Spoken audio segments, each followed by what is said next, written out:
Le Nord-Est, c'est une résidence d'artistes qui est à Saint-Jean-Port-Joli, qui est issue d'un concours d'architecture. Le fait que ce soit un concours, évidemment, ça fait un projet quand même particulier en soi. Selon moi, c'est un projet là, qui est bien intégré à son environnement, puis surtout qui a le potentiel là, de créer, de stimuler en fait la création pour les artistes qui vont y passer. Là.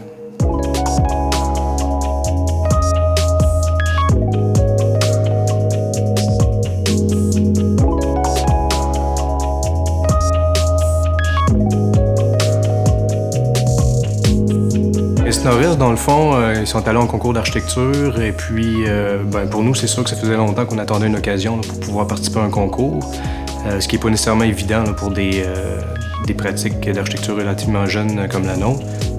Le Nord-Est, c'est un organisme à but non lucratif qui a été créé il y a peut-être un peu plus d'une trentaine d'années par des jeunes artistes. C'était vraiment des roulottes de chantier accrochées à une maison d'un artiste qui s'appelle Pierre Bourgault, un artiste de la région. Donc, avec les années, c'était rendu complètement désuet. Donc, c'était vraiment de concevoir un lieu où les artistes pourraient en fait résider et créer à la fois. Donc, on a vraiment créé des unités distinctes.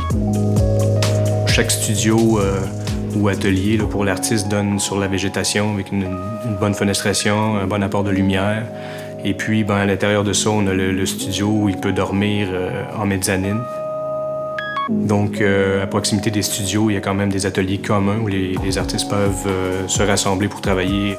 Et puis, sinon, parallèlement à ça, il y a aussi tout l'espace ouvert central qui est baigné de lumière, elle aussi. Puis tout ça donne sur une cour intérieure, qui est quand même un autre élément, je pense, qui nous a permis de se démarquer. Donc, la cour intérieure, ça a principalement, justement, amené de la lumière au cœur du projet.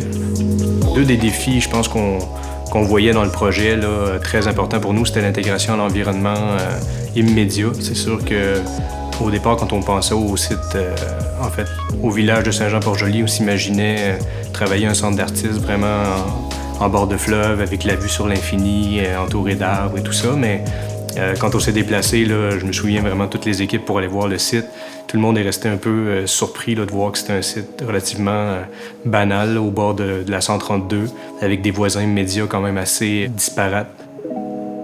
Donc, on avait quand même un souci de justement s'intégrer à cet environnement-là, en créant un lieu quand même contemporain, mais qui détonne pas trop avec le reste. Là.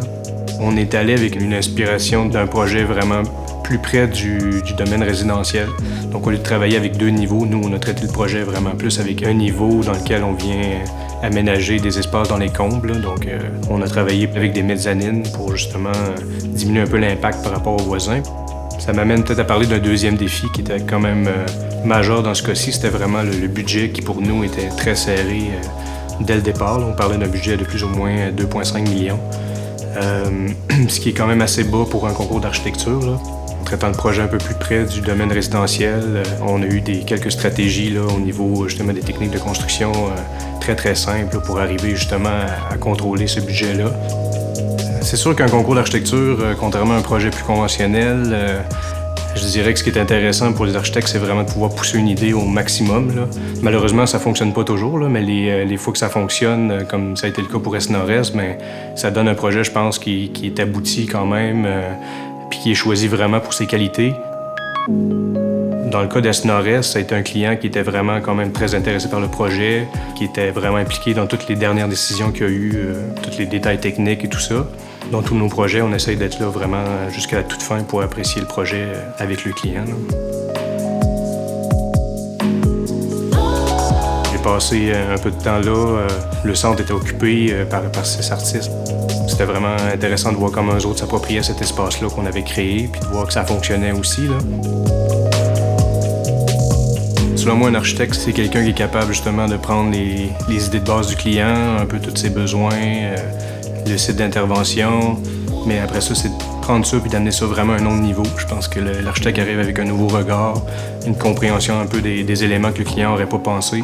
C'est vraiment d'optimiser là, autant le site, l'ensoleillement, les vents dominants, les points de vue intéressants, voir les voisins. Donc d'apporter vraiment un nouveau regard au projet, de faire rêver le client aussi. Des fois, le sortir un peu de sa zone de confort, le déstabiliser, mais vraiment produire un projet à la fin qui est unique pour lui. Ce qui me motive, dans le fond, à faire ce métier-là, puis qui me drive à venir travailler tous les jours, c'est vraiment de voir des choses se réaliser. Là. Puis après, c'est de voir aussi la réaction du client, puis voir comment les clients qu'on a vivent dans le projet. Là. Parce que nous, souvent, on imagine des projets en 3 dimensions, on se fait des images mentales et tout ça, là, mais on dirait qu'à chaque fois, quand on le voit construit, c'est toujours un peu mieux que ce qu'on avait imaginé. C'est vraiment magique comme sensation.